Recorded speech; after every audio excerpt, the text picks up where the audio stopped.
Something fundamental changed in the Persian Gulf this week, and the headlines are only capturing the surface of it. The United States and Iran have crossed a threshold that makes a return to the June memorandum of understanding extremely difficult. What is happening right now is not simply a military exchange. It is a contest over who writes the rules for the world's most critical waterway. Let's start with the verified facts on the ground. On July 7th, American forces struck approximately 80 Iranian military targets, including more than 60 Islamic Revolutionary Guard Corps vessels in the Strait of Hormuz. The stated trigger was Iran's decision to attack 3 commercial ships that were using a shipping route Tehran had not officially designated or approved. The distinction, approved versus unapproved routes, is the entire conflict in miniature.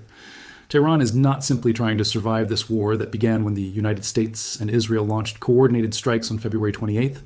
Iran is trying to emerge from this war with formal recognized authority over how the world's most important energy corridor is managed. Think carefully about what the Strait of Hormuz actually represents. Before this conflict began, roughly 20% of all globally traded oil and liquefied natural gas passed through this 33-mile channel every single day. Whoever controls the rules of transit through that channel holds a lever over the entire global economy. And Iran's geographic position gives it permanent access to that lever. This is why Article 5 of the June Memorandum of Understanding became the flashpoint. The text stated Iran would make arrangements for safe commercial passage through the strait for 60 days. Washington read that as a responsibility. Tehran read the exact same words as a grant of authority over maritime management. Those two interpretations are not different readings of the same deal. They are two completely incompatible visions of what the post-war Persian Gulf looks like.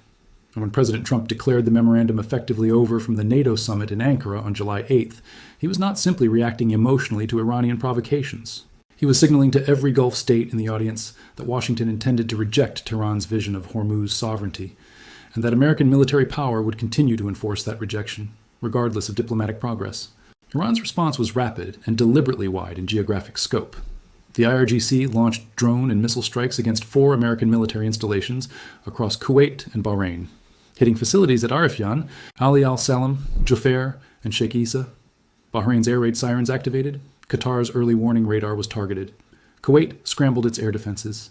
In the space of hours, the entire Upper Gulf had become an active combat zone. Then came the escalation that military analysts will study for years. The IRGC fired 10 ballistic missiles at Al-Azraq air base in northern Jordan, describing the strike as the second phase of its punitive response to American aggression. Jordan confirmed that its air defenses intercepted 8 of those projectiles. 2 appear to have landed inside Jordanian territory. Jordan is not a party to this war. Al-Azraq hosts American, German, Belgian, and French personnel as a legacy of the old anti-Islamic state coalition. For Iran to target that base sends a message that goes far beyond the battlefield. It tells every Arab government cooperating with Washington that geographic distance from the Gulf is not the same as protection from Iranian reach. The message Tehran is broadcasting is precise and deliberate. If American forces operate from your soil, you are not a neutral party. You are a legitimate target. That warning is directed simultaneously at Jordan, Saudi Arabia, the UAE, Qatar, and every other regional government watching this escalation with increasing alarm about where the ceiling actually is. Now here is where the analysis becomes more layered, because Iran is simultaneously fighting and negotiating at the exact same time. Even as IRGC missiles were heading toward Jordan, Foreign Minister Abbas Araghchi was on the phone with his counterparts in Pakistan, Turkey, and Oman. That is not contradictory behavior. That is a deliberate two-track strategy that Tehran has refined over decades of operating under maximum pressure. Iran's internal logic throughout this war has been consistent. Military strikes are not alternatives to negotiation. They are the leverage that makes negotiation worthwhile.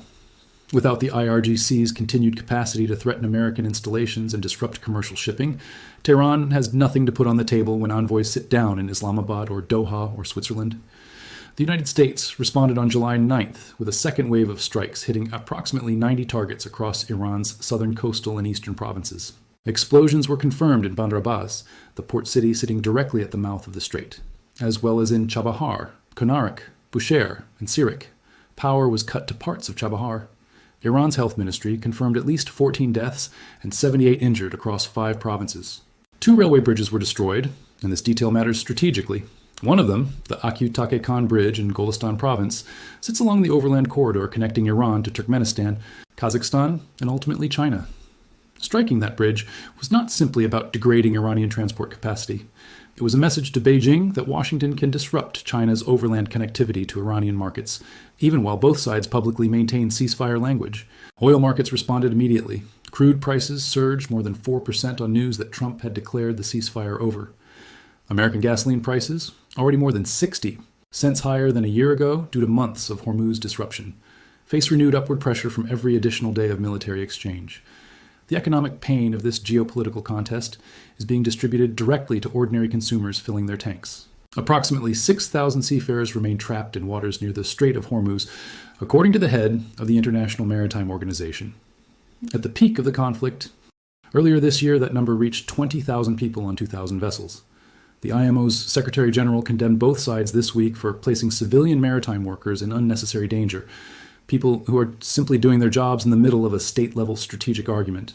The IRGC Navy issued its own framing of the maritime situation this week. The Revolutionary Guards stated that shipping transit capacity through the strait had been restored to approximately 50% of pre-war levels, under security procedures and routes designated by Iran. That language is carefully chosen. Tehran is positioning itself not as the source of the maritime crisis, but as the entity managing the solution on behalf of global trade. That framing reveals the core of Iran's long-game strategy.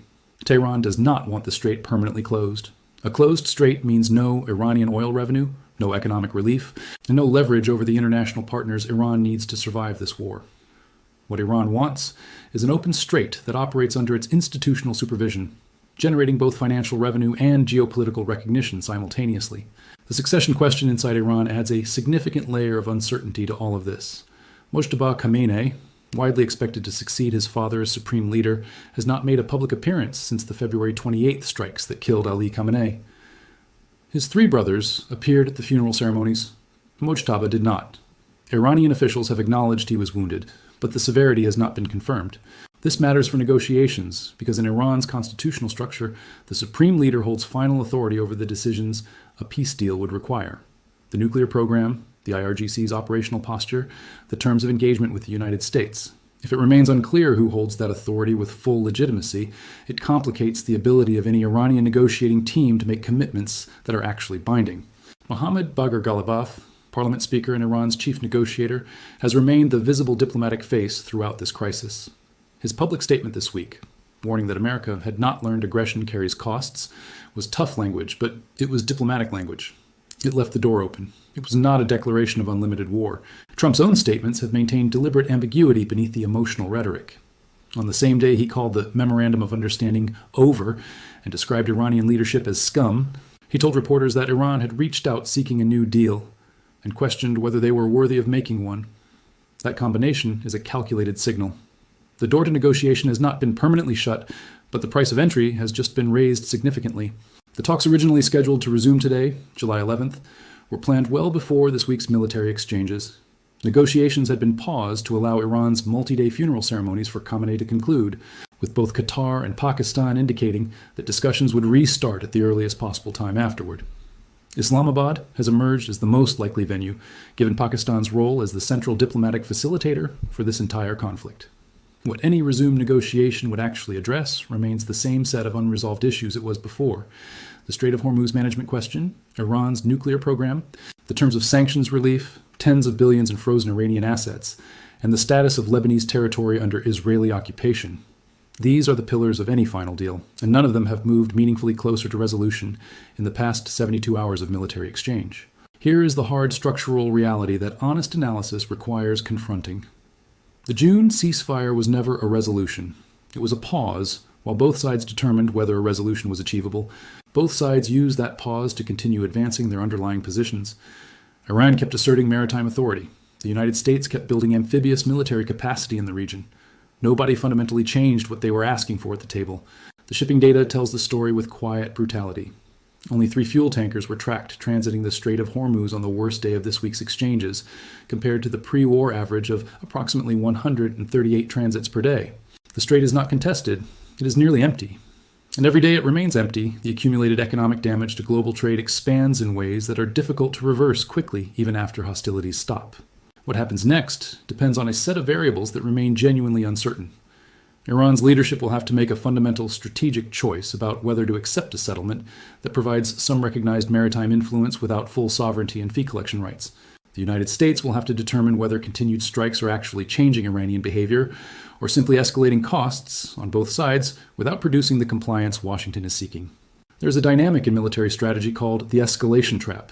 Each round of strikes must be larger than the last to demonstrate credible resolve, but each round that fails to change the adversary's fundamental posture weakens the perceived credibility of the next.